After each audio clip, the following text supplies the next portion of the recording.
एक बच्चे को भूख लगी। उसने अपनी मां को आवाज लगाई। मां जो थी लॉन्ड्री रूम में थी, कपड़ों को डाल रही थी वॉशिंग मशीन में। बच्चे ने सोचा मैं खुद ही दूध निकाल कर डाल लेता हूं। उसने फ्रिज में से दूध की बोतल निकाली और वो डालने लगा, परंतु उसका हाथ जो है छलक गया और बोतल उसके हाथ से गिर गई। बोतल गिर गई तो किचन में, रसोई घर में सारा नीचे जो है दूध फैल गया। जिस ग्लास में डाल रहा था उस ग्लास पर बोतल लगी, ग्लास भी नीचे गिर गया, टूट गया। इतने में मां अंदर से आई तो देखती है बच्चा रो रहा है। उसने कहा रो क्यों रहे हो बेटा? उसने कहा मम्मी ये गिर गया दूध। 4 साल का बच्चा था, अभी बोल ही रहा था कि ये दूध गिर गया, मेरी ऐसी इंटेंशन नहीं थी, मेरा ऐसा इरादा नहीं था, पर अब क्या करूं, तो इसलिए मैं गिराना नहीं चाहता था, परंतु ये गिर गया। तो उसकी मां ने बोला ये रोने की बात नहीं है, तुमको सिर्फ इतना समझना है, यदि दूध तुमने गिराया है तो इसको साफ करने की जिम्मेवारी भी तुम्हारी है। इसकी सफाई का उत्तरदायित्व भी तुम्हारे ही कंधों पर आएगा।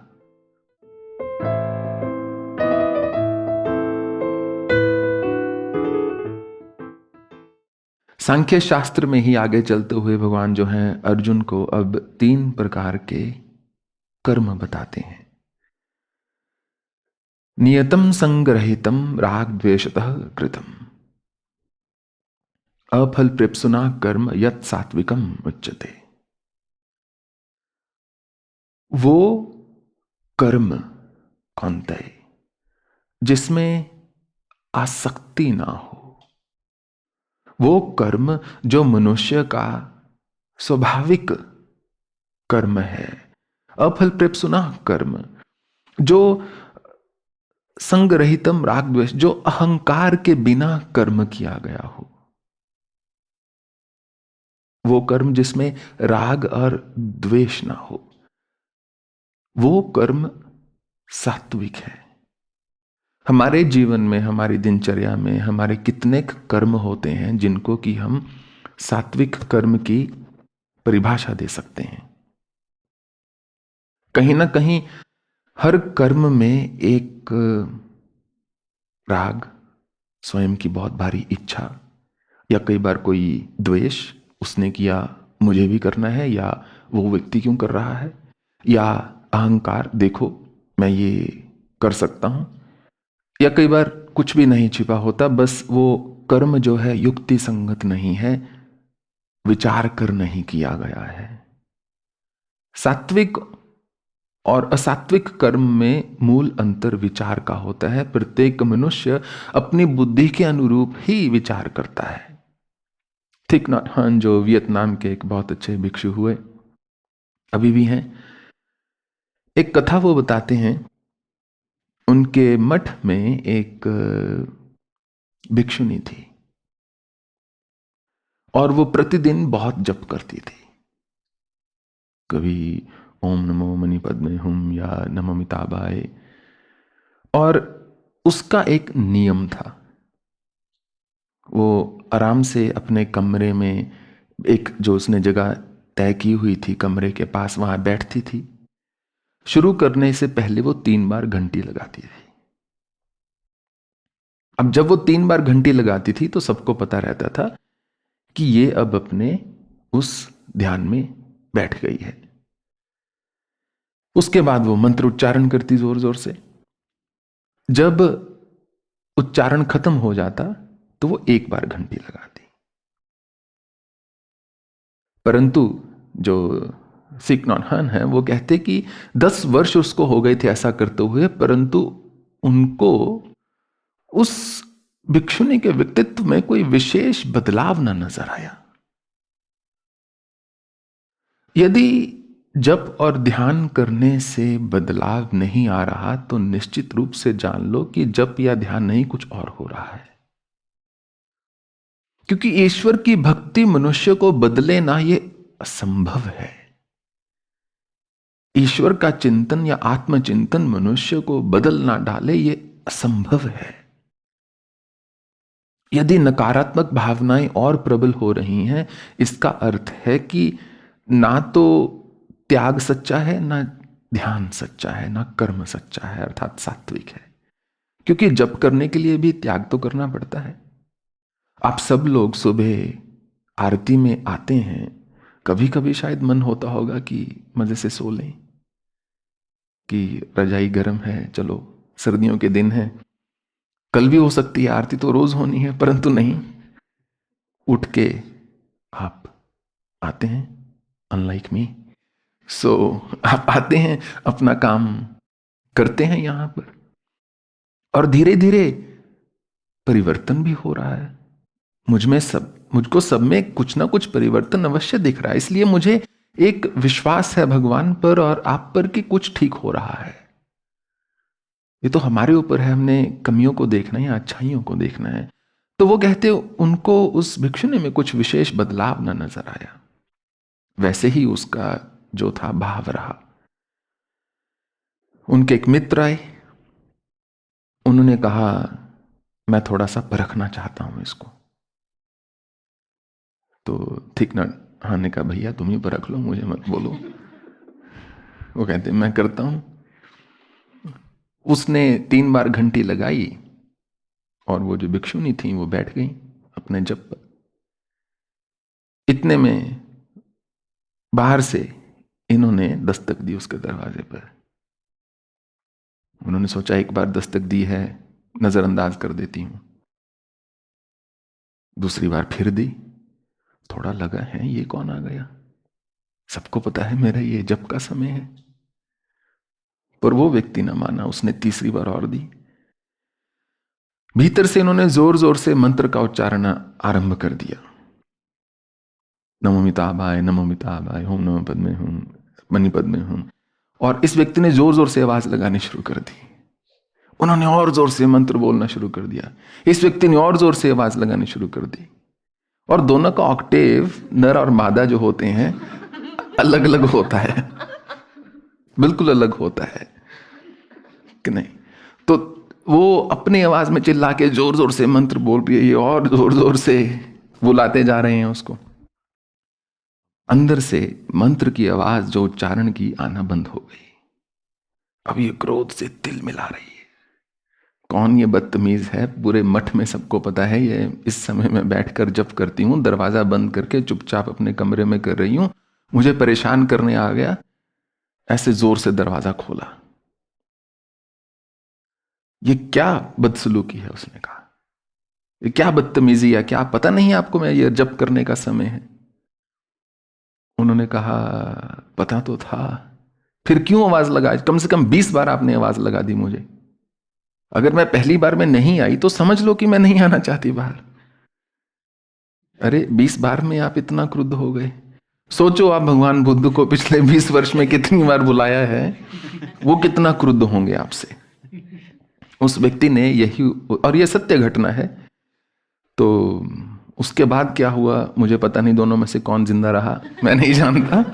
पर कहने का अर्थ है कि जो भी कर्म हम विचार कर नहीं कर रहे, जो भी कर्म बस हम एक तोते की भांति कर रहे हैं, एक पशु की भांति कर रहे हैं, जिसमें कि अंतर्निहित एक भाव है परंतु विचार कुछ नहीं, वो कर्म सात्विक नहीं हो सकता। वो कर्म जिससे हमारे अहंकार को बल मिलता हो, वो कर्म जो है सात्विक नहीं हो सकता। और कोई देखे ना देखे, कोई जाने ना जाने, आप तो अपना सत्य जानते ही हो। हम सब तो अपना सत्य जानते ही हैं। सबका एक खाता ईश्वर के साथ अलग है और उसी के मायने रखते हैं, उसी के मायने होते हैं। समाज को आप लाख विश्वास दिला दो कि आप करोड़पति हो, मान लीजिए, उसका क्या फायदा यदि बैंक में जाएं और 100 रुपए ना हो खाते से निकालने के लिए। आपके अकाउंट में 100 करोड़ पड़ा है और समाज आपको बहुत गरीब समझे, उससे क्या फर्क पड़ता है? क्योंकि जब आपको चाहिए आप बैंक में जाकर निकलवा तो सकते हो। तो जो सात्विक कर्म होता है वो अर्जित होता है, जो जो राजसिक कर्म होता है वो खर्च होता है, जो तामसिक कर्म होता है वो विनाशकारी होता है। वो मनुष्य को नीचे खींचता ही चला जाता है।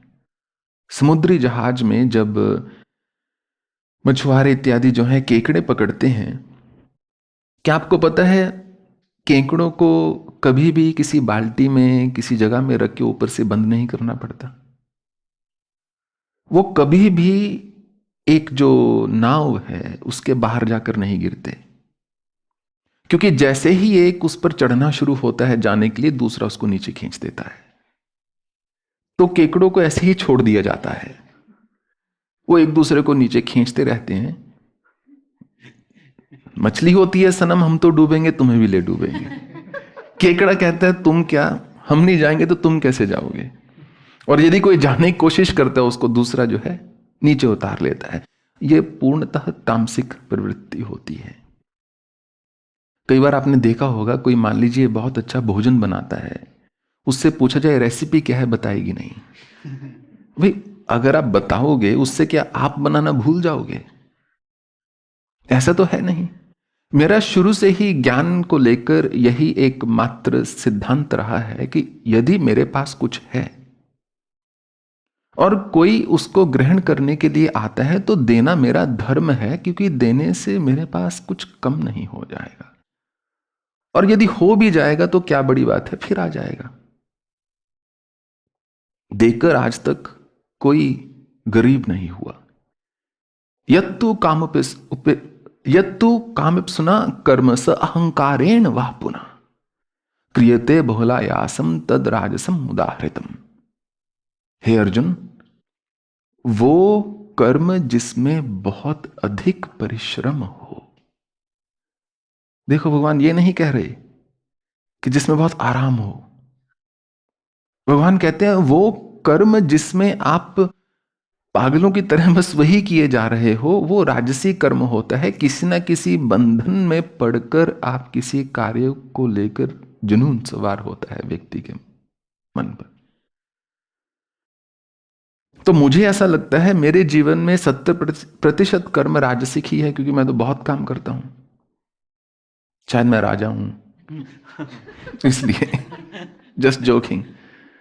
जिसमें बहुत अधिक परिश्रम करना पड़े वो राजसिक कर्म है, वो मनुष्य को बांधेगा। क्योंकि अन्यत्र भगवान ने कहा है युक्त हार विहार से युक्त चेष्टस्य कर्मसु युक्त स्वप्न बोध से योगो भवति दुख। जिससे मनुष्य के दुख का हरण होता है वो है कि अपना सुबह बढ़िया मजे से उठे, खाए पिए, थोड़ा जप ध्यान करे, थोड़ा काम करे, बढ़िया नदी के किनारे अपना सैर सपाटे के लिए जाए, शाम को आए, थोड़ा आराम से रात को नेटफ्लिक्स वगैरह देखे और सो जाए। ये एक युक्त आहार रहा, युक्त व्यवहार रहा, युक्त व्यवहार रहा, युक्त स्वप्न बोध से। ठीक से व्यक्ति सोया, ठीक से व्यक्ति उठा। ना कि ऐसा हो सुबह 4 बजे उठा और बेचारा जो काम करना शुरू हुआ कि रात को 12 बजे पता नहीं मुंह खुला कि आंख। एक ऐसी अवस्था होती है जब व्यक्ति थक जाता है, मुंह खुला होता है और आंखें बंद होती हैं। उसकी उबासी ही बंद नहीं हो रही, उसका मुंह बेचारे का खुला है और आंखें बंद हो रही हैं। जो जागृत है उसकी आंखें खुली हैं, मुंह बंद है। वो ज्ञान को हासिल कर रहा है, वो अर्जित कर रहा है। ऐसा जो कार्य है भगवान ने कहा है वो अहंकार युक्त होता है। कहीं ना कहीं बंधन में है मनुष्य, अहंकार में है, ऐसा कार्य राजसिक कार्य है। राजसिक कार्य मनुष्य को बांधता है, सात्विक मुक्त कराता है, और तामसिक जो है वो नीचे की ओर लेके जाता है, अधोगति जिसको बोलते हैं। अनुबंधम क्षम हिंसामन वेक्ष्य च पौरुषम। अनुबंधम क्षम हिंसामन वेक्षम च पौरुषम मोहाद्रभते कर्म यत् तामसम मुच्यते। वो कर्म जो मनुष्य परिणाम को विचारे बिना करता है कौनते, वो कर्म जिससे किसी की हानि हो रही है, वो कर्म जो हिंसा युक्त है, वो कर्म जो मनुष्य अपने सामर्थ्य को विचार कर नहीं करता, वो तामसी होता है। कुछ कर्म करने से पहले विचार कर लेना चाहिए कि इसका परिणाम क्या होगा, क्योंकि हर कर्म का परिणाम होता है जिससे कोई व्यक्ति भाग नहीं सकता। मन से किया हुआ कर्म मानसिक परिणाम, वाणी से किया हुआ कर्म चाहे शारीरिक, चाहे इंद्रियों, चाहे शब्दों से परिणाम हो, इंद्रियों से किया हुआ कर्म उसका परिणाम चाहे शाब्दिक हो चाहे इंद्रियों से हो। अर्थात आपने मन में किसी के बारे में बुरा सोचा तो आप कुड़ेंगे, जलेंगे, दूसरे को तो शायद पता भी नहीं होगा। आपने किसी को शब्दों से कुछ कह दिया, हो सकता है दूसरा आपको शब्दों से ही वापस उत्तर दे दे या थप्पड़ जड़ दे कि नहीं, दोनों में से कुछ भी संभव है। अगर आपने अपने सामर्थ्य का विचार नहीं किया, बहुत साल, मतलब I think world war one से पहले की बात है, प्रथम विश्व युद्ध से, इंग्लैंड और स्पेनिश दो सोल्जर्स थे, उनकी आपस में लड़ाई हो गई। एक पब में बैठे थे, वैसे ही लड़ाई हो गई। उस बात को लेकर दो देशों में युद्ध शुरू हो गया था। इधर से उन्होंने फौज भेज दी, उधर से उन्होंने फौज भेज दी। अहंकार की कोई सीमा थोड़े ना होती है, मूर्खता की भी नहीं होती वैसे तो भगवान कहते हैं वो कर्म जिसमें अपने सामर्थ्य का विचार ना हो कि मैं क्या कर रहा हूं, और वो कर्म जिसमें मनुष्य ये ना सोचे कि जो मैं करने जा रहा हूं उसका परिणाम क्या होगा, वो तामसिक है।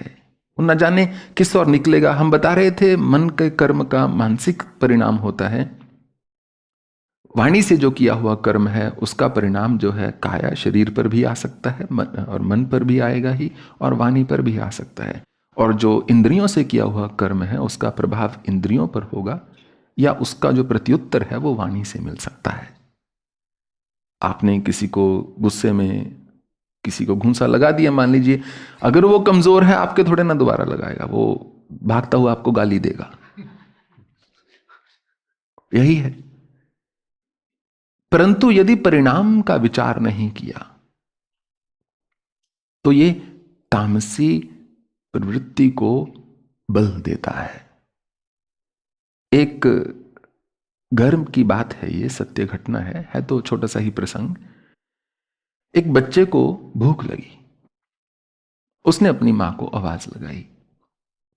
मां जो थी लॉन्ड्री रूम में थी, कपड़ों को डाल रही थी वॉशिंग मशीन में। बच्चे ने सोचा मैं खुद ही दूध निकाल कर डाल लेता हूं।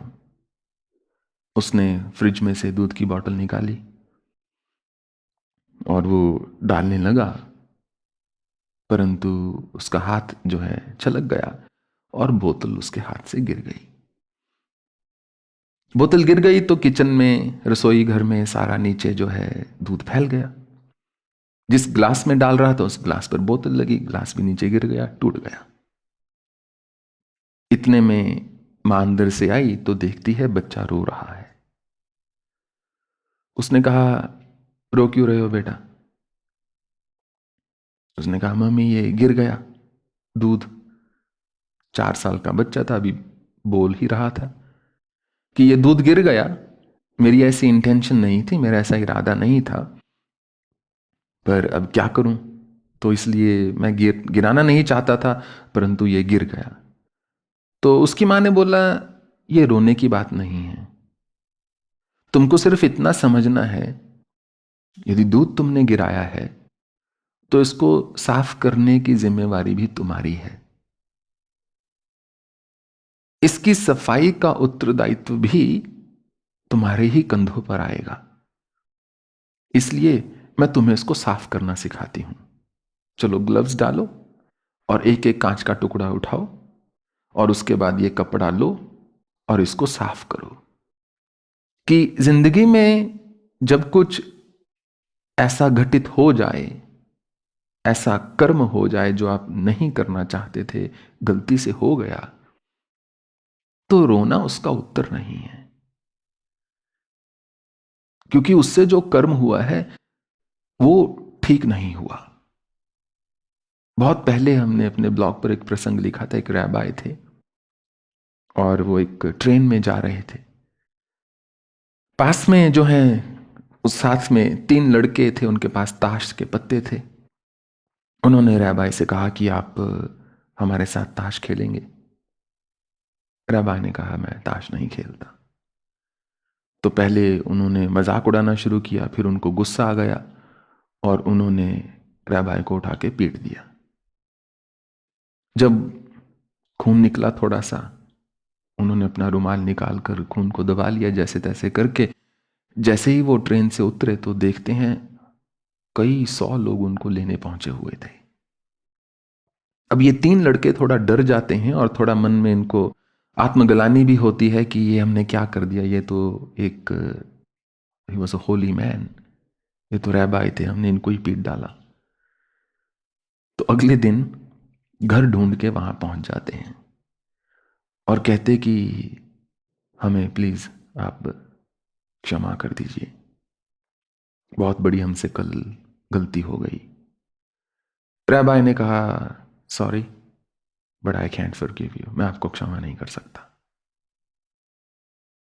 तो वो मायूस होकर उदास होकर चले जाते हैं। रैबाई का जो पुत्र होता है इनसे कहता है कि ये आपने क्या किया, आप तो धर्माधिकारी हैं। धर्म जो यहूदी धर्म है आप जैसों से आगे बढ़ रहा है, वो क्षमा मांगने आए, आपने मना कर दिया। रैबाई ने कहा जिसको इन्होंने पीटा था वो रैबाई नहीं था, क्योंकि इनको नहीं पता था कि जिसको ये पीट रहे हैं वो एक रैबाई है। वो कोई और ही व्यक्ति था जिसको ये पीट रहे थे, उससे जाकर क्षमा मांगनी होगी। कितनी बार होता है ना कि मान लीजिए बच्चा घर में पढ़ता नहीं और उसकी डांट सारे बच्चों को पड़ जाए घर में, मान लो, और जो बच्चा नहीं पढ़ रहा वो जाके अपनी मां को बोले सॉरी, पर उससे वो जो कर्म दूसरों को भुगतना पड़ा वो तो वापस नहीं हो सकता। अगर आपका दुर्व्यवहार किसी व्यक्ति से है, उस व्यक्ति से सॉरी मांगनी होगी। मुझसे सॉरी बोलने से क्या होगा, या किसी और से सॉरी बोलने से क्या होगा। हमने यदि किसी को दुख पहुंचाया है, इतना दुस्साहस किया है किसी को कष्ट देने का, तो इतना साहस भी होना चाहिए कि उससे ही क्षमा मांग सकें, बजाय कि हम मंदिर में बैठ के बोल दें सॉरी प्रभु, सस्ते में छूट गए। भगवान बोले मुझे तो कुछ किया नहीं था, मुझे बीच में क्यों डाल रहे हो। ऐसा श्रीहरि का मानना है। तो जो कर्म बिना परिणाम को विचारे हुए मनुष्य करता है, भगवान ने कहा है वो तामसिक होता है। और 3 प्रकार के कर्ता कौन कौन है। सात्विक जो करता है कई बार वो तामसिक कर्म कर सकता है, सात्विक कर्ता से राजसिक कर्म हो सकता है। परंतु वो कर्ता कैसे होते हैं, जो सात्विक होते हैं, क्योंकि जो सात्विक है वो निश्चित रूप से मुक्त है। मुक्त संगो अनहंगवादी धृत उत्साह समन्विता, सिद्धो सिद्धो निर्विकार कर्ता सात्विक उच्यते। थोड़ा जो आसक्ति से मुक्त हो, कितनी बार भगवान ने इस शब्द का प्रयोग किया है, संग रहित, आसक्ति रहित, अनासक्ति, आसक्ति रहित, जिसमें मनुष्य में आसक्ति ना हो। क्योंकि कहीं ना कहीं देखा जाए तो परम मोह का नाम होता है आसक्ति। आसक्ति से ही मोह जागृत होता है। यदि वैराग्य का कोई विपरीत है तो वो आसक्ति ही होगा। तो जो अहंकार से वचन ना बोले, भगवान ने कहा है नाहमवादी, जो अहंकार से वचन न बोले, जो अहम रहित होता है, वही सो अहम की प्रतीति कर सकता है अपने जीवन में। जब तक अहम है तब तक सो हम नहीं है। अहम खत्म तो सो हम शुरू। जो अहंकार के वचन ना बोले, थोड़ा धैर्य और उत्साह हो जिसमें, क्योंकि बिना उत्साह के किसी भी चीज की पराकाष्ठा पर नहीं पहुंचा जा सकता। चाहे वो जप है, चाहे वो ध्यान है, चाहे कोई वो कला है, कोई कौशल है, कुछ भी सीखना हो, जब तक उत्साह नहीं मन में, तब तक हम कभी भी उसकी चरम सीमा तक ना पहुंच पाएंगे। और जो जानता हो कि कुछ कार्य सिद्ध होंगे, कुछ असिद्ध होंगे, इसलिए हर असिद्ध कार्य पर दुखी होने की जरूरत नहीं है और हर सिद्ध कार्य पर डंका बजाने की जरूरत नहीं है, कि थोड़ा सम होकर भी जीवन में चला जा सकता है। रागी कर्म फल प्रेप्सुर लब्धो हिंसा आत्म को अशुचि ही हर्ष शोकान्वित कर्ता राजस परिकीर्तित। जो लोभी हो, भगवान ने कहा है, जो दूसरों को कष्ट देने वाला हो, अशुद्धाचारी हो। शौच और शुद्धिकरण पर भी श्री कृष्ण ने बहुत जोर दिया है। भगवान ने उसको सात्विकता के साथ ही जोड़ा है। आसन भी शुद्ध होना चाहिए, भगवान ने कहा है, जगह भी शुद्ध होनी चाहिए, हृदय भी शुद्ध होना चाहिए, द्रव्य भी शुद्ध होना चाहिए, कर्म भी शुद्ध होना चाहिए, विचार भी शुद्ध होना चाहिए। उससे बुद्धि भी शुद्ध होगी, उससे धृति भी शुद्ध होगी, अर्थात धारण करने की शक्ति। तो जिसका आचरण अशुद्ध है, जो भगवान ने कहा है कि बंधा हुआ है अपने मान सम्मान से बहुत बुरी तरह, वो कर्ता राजसी है। ऐसा कर्ता जो भी कर्म करेगा सात्विक भाव से क्यों नहीं कर रहा, कहीं ना कहीं वो बंधन में पड़ा हुआ है। जब कपड़ा ही मलिन है तो क्या सफाई होगी? कपड़ा तो साफ चाहिए ना। आयुक्त प्राकृत स्तब्ध शठ अनिष्कृत अलस विषादी दीर्घ सूत्री च कर्ता तामस उच्चते।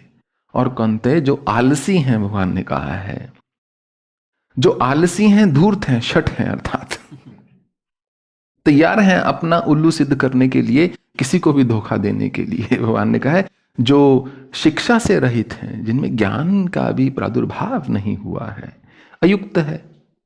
कोई युक्ति लगाकर, कोई प्लानिंग नहीं, कोई शैली नहीं, कोई पद्धति नहीं, बस उठ के चल दिए, काम कर लिया, बाद का बाद में देखेंगे। और भगवान ने कहा है जो विषादी, बस दुखी रहना है, कसम खा ली है कि हमें दुखी रहना है। अच्छा लग रहा है, जैसे सुख की आदत होती है, सबसे कष्टकारी बात क्या है, मनुष्य को दुख की भी आदत पड़ जाती है।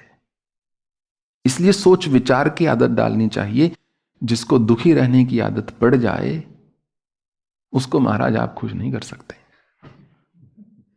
उस व्यक्ति ने तय कर लिया है, वो अपनी इच्छा से खुश होगा, अपनी इच्छा से दुखी होगा। स्वयं आत्मन आत्मानम, जैसे भगवान अपनी इच्छा से आए, अपनी इच्छा से गए, वो व्यक्ति भी अपनी इच्छा से खुश होगा, अपनी इच्छा से दुखी होगा। कुछ नहीं बदलेगा, वो खुश है, कुछ नहीं बदलेगा, वो दुखी है। परंतु भगवान ने कहा है जो दीर्घ सूत्री होते हैं, अर्थात प्रोक्रेस्टिनेटर्स, एक कार्य को कल करेंगे, परसों करेंगे, आज शुरू किया और ना जाने कब जाकर खत्म होगा। उस समय भी देखो लोग बहुत प्रोक्रेस्टिनेट करते होंगे, तो ही भगवान ने शब्द का प्रयोग किया दीर्घ सूत्री। भगवत गीता में दीर्घ अर्थात देर से, सूत्री मतलब एक चीज को पकड़ के बस खत्म ही नहीं कर रहा वो व्यक्ति। ऐसा जो करता है कौन थे, वो परम तामसिक है, भगवान ने कहा है। ऐसे कर्ता को काम नहीं देना चाहिए। जिसने करना ही नहीं, उसको दे के क्या करना? काम उसको दे जो करने का थोड़ा मादा रखता हो, उत्साह हो, जिसमें भगवान ने कहा है जो थोड़ा अहंकार से परे हो,